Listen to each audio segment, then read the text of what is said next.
नमस्कार दोस्तों, मैं हूं मनविंदर और मेरे चैनल पे आप सभी लोगों का बहुत स्वागत है।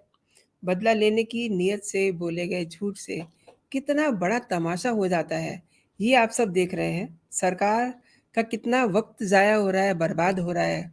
मसला वही पहलवानों की पहलवानी।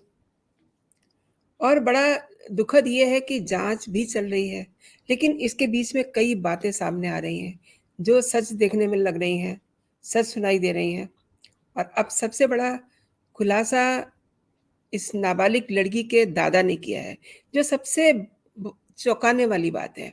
नाबालिग के दादा ने जो खुलासा किया है ना, वो शायद से इस पूरी कहानी को टिल्ट करने वाला है। देखिए, भारतीय कुश्ती संघ के अध्यक्ष ब्रजभूषण शरण सिंह पर लगे यौन शोषण के आरोपों का केस अब उलझता जा रहा है। क्यों? क्योंकि आरोप लगाने वाली नाबालिग रेसलर ने ब्रजभूषण के खिलाफ जो सेक्सुअल हैरेसमेंट के आरोप लगाए थे, वो वापस ले लिए हैं। एक बात। और रेसलर के पिता ने इसे भेदभाव का मामला बताया। दूसरी बात, लेकिन अब दादा-दादी ने पूरा सच उगल दिया है। वैसे आने वाले दिनों में इस कहानी में काफ़ी सारे ट्विस्ट दिखाई देंगे। अब जितने मुँह हैं उतनी बातें, लेकिन कभी-कभी इतनी नीचता की बातें हो जाती हैं कि सामने से बोलने वाला जो है, मुँह खोलने से पहले सोचता भी नहीं है। अब जैसे कि इंटरनेशनल रेफरी जगबीर सिंह ने आरोप लगाया है कि ब्रजभूषण ने 25 मार्च 2022 को एशियन चैंपियनशिप के ट्रायल के दौरान एक महिला रेसलर के साथ गलत व्यवहार किया। यही बयान उन्होंने दिल्ली पुलिस को भी दिया है। इस पूरे केस में नाबालिग रेसलर के लगाए आरोप सबसे ज़्यादा गंभीर हैं। अगर वो सच है तो नाबालिग रेसलर ने 10 मई को मजिस्ट्रेट के सामने बयान दर्ज कराया था और इसी के आधार पर ब्रजभूषण पर पॉक्सो एक्ट की धारा 10 के तहत केस भी दर्ज हुआ। इस अकेले केस में ब्रजभूषण को 10 साल की सजा हो सकती है, अगर आरोप सच हो तो। और रेसलर के बयान बदलने से पॉक्सो एक्ट हट गया और पूरा केस भी कमज़ोर हो गया है। लेकिन एक विवाद जो है नया पैदा हो गया है रेसलर की उम्र को लेकर के। रेसलर की जो नाबालिग लड़की है रेसलर, उसकी कहानी और उम्र पर उठ रहे सवालों के जवाब जो हैं वो अब धीरे-धीरे मिलना शुरू हो गए हैं। दादा ने एक नया खुलासा किया है, वो ये कि बेटे ने पोती से झूठ बुलवाया है। देखिए, आप गौर कीजिए, दादा कह रहा है कि उनके बेटे ने उसकी पोती से झूठ बुलवाया है। अब आप बताइए, क्या कहिएगा? दादा ने ये भी बता दिया कि उनकी पोती कौन से हॉस्पिटल में कब पैदा हुई।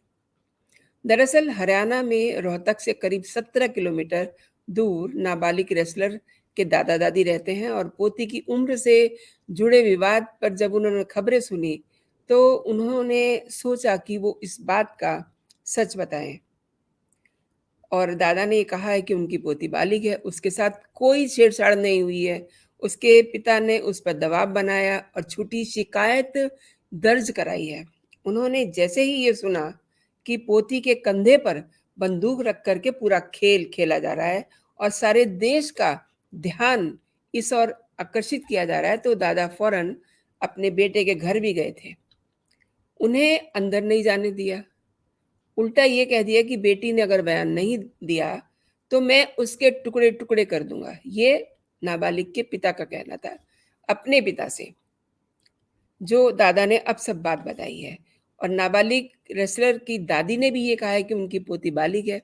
उन्हें अच्छे से याद है, वो 22 फरवरी 2004 को पैदा हुई थी और वो रोहतक के कमलेश फोगाट नर्सिंग होम में पैदा हुई थी। दादा का ये भी दावा है कि बच्चे की उम्र अब 19 साल और 3 महीने है और एफआईआर में जिस वक़्त उसके नाबालिग होने का दावा किया जा रहा है, उस दावे के मुताबिक उस वक़्त भी लड़की की उम्र 18 साल से ज़्यादा थी।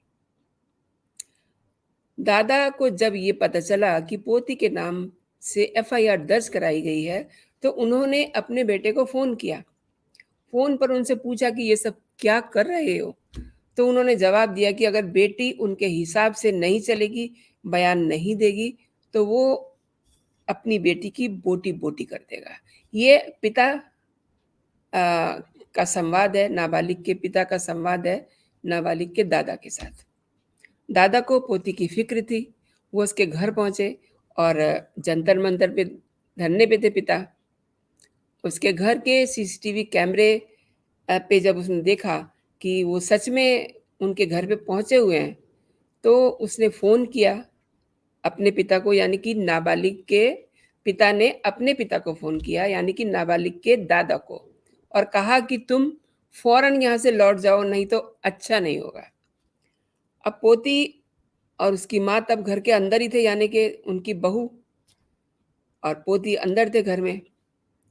लेकिन डर की वजह से उन्होंने दरवाज़ा नहीं खोला, लेकिन किसी ने जब उनकी बात नहीं सुनी तो वो वापस लौट आए। और दादा ने ये भी दावा किया है कि उनका पिता, उसका जो पिता है यानी कि नाबालिग का जो पिता है, उसको मारता-पीटता है, जान से मारने की धमकी देता है, और दादा डरते भी हैं कि कहीं कोई उसके साथ हादसा ना हो जाए, परिवार ना बिखर जाए, इसलिए वो बर्दाश्त करते रहे। और दादा-दादी से बेटा पोती को बात भी नहीं करने दे रहा है, ये भी दादा ने सबके सामने कबूला। दादा जब ये कह रहे हैं कि वो कैंप में, यानी कि जिस जगह की सारी बातें हैं, जहाँ से सारा फ़साद शुरू होता है, उस कैंप के दौरान की भी बातें उन्हें याद हैं। वो ये कहते हैं कि वो करीब 2-3 महीने रही उस कैंप में, और उसकी बातें सुन कर के ये लगता था कि ये लड़की, ये पहलवान, उनकी पोती वहाँ बहुत खुश है। फिर वहाँ से चीन के ताइचुंग शहर में गेम्स खेलने गई, तब भी उसकी बराबर बात हो रही थी अपने दादा से। वो बता रही थी कि कैसे अ, सब खेल खेला जा रहा है, यानी कि पहलवानी का खेल। लेकिन उसके बाद पिता ने पारिवारिक विवाद के चलते पोती का दादा से बात करने पे रोक लगा दी। नाबालिग का पिता कहता है कि दादा-दादी की कहानी झूठ है और जो भी वो आरोप लगा रहे हैं, वो सब गलत है। जबकि पिता ने खुद ही सारे आरोप वापस ले लिए हैं। ये बात भी काफ़ी पुरानी हो चुकी है। मैं आपको इस बात पे वीडियो भी दिखा चुकी हूँ, बता चुकी हूँ इस बारे में सब कुछ। दादा से बात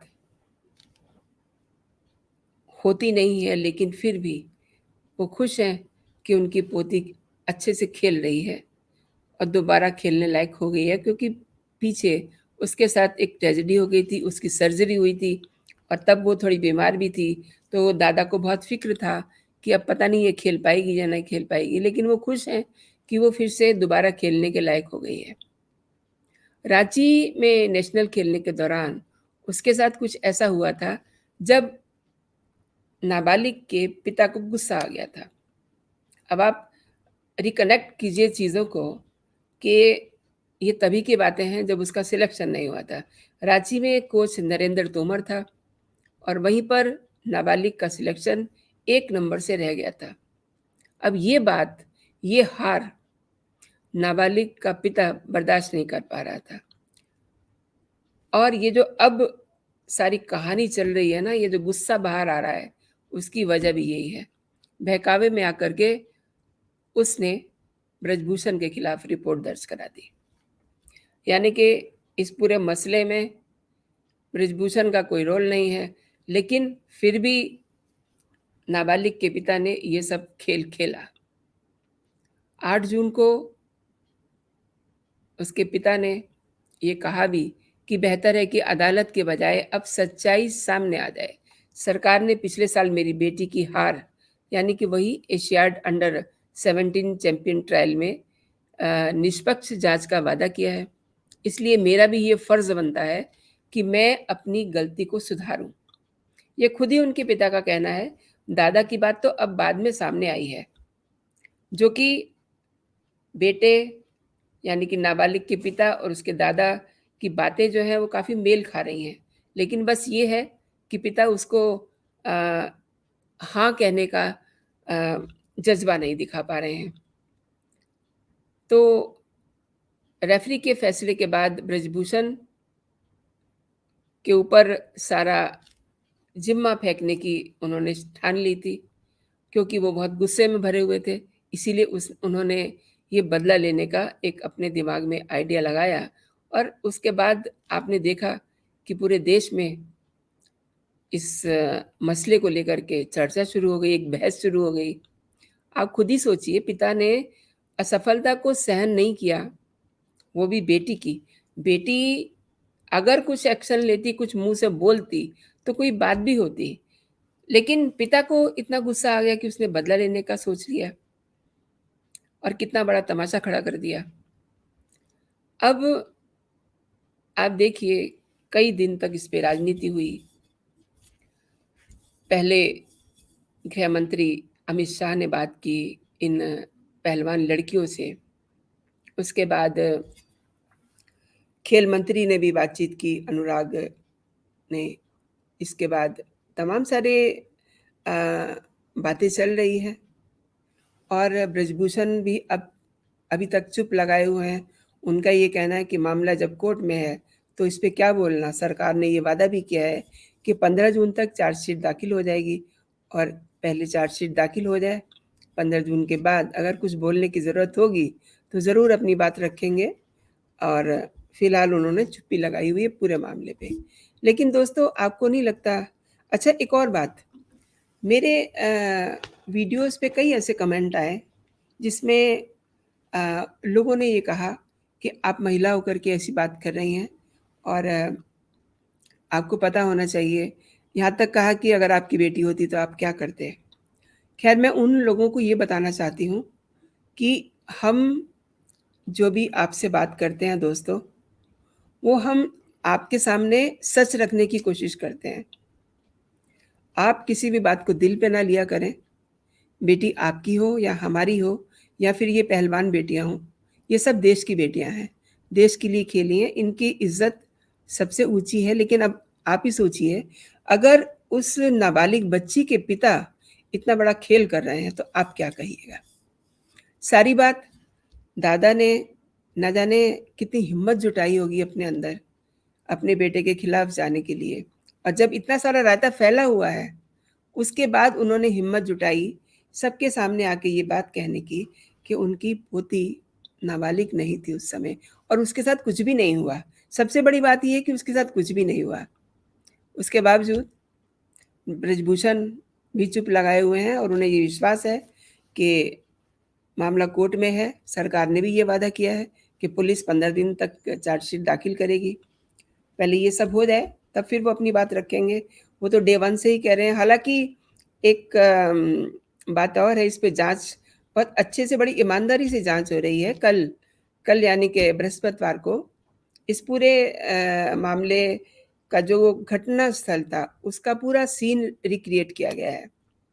सरकार इस मामले पे चुप नहीं बैठी हुई है, वो भी अपने तरीके से कर रही है। हो सकता है दादा ने ये सब बातें कही हैं तो गलत भी हो सकती हैं, लेकिन दादा ने अगर ये बात कही है और अपने बेटे के खिलाफ जाकर के ये बात कही है, तो वो गलत कैसे हो सकती है? दोस्तों, आज के लिए इतना ही। आपसे मैं फिर मिलती हूँ किसी और नए कंटेंट के साथ। और आपने ये पूरा वीडियो मेरे साथ देखा। अब ये वीडियो अगर आपको पसंद आया हो तो आप अपने दोस्तों में इसे ज़रूर शेयर कीजिएगा। और अभी तक अगर आपने मेरा चैनल सब्सक्राइब नहीं किया है, तो मेरे चैनल को सब्सक्राइब कीजिए, बेल आइकन का बटन दबाइए और लाइक का बटन दबाइए। और खुश रहिए, स्वस्थ रहिए, मेरा चैनल देखते रहिए। जय हिंद, जय भारत।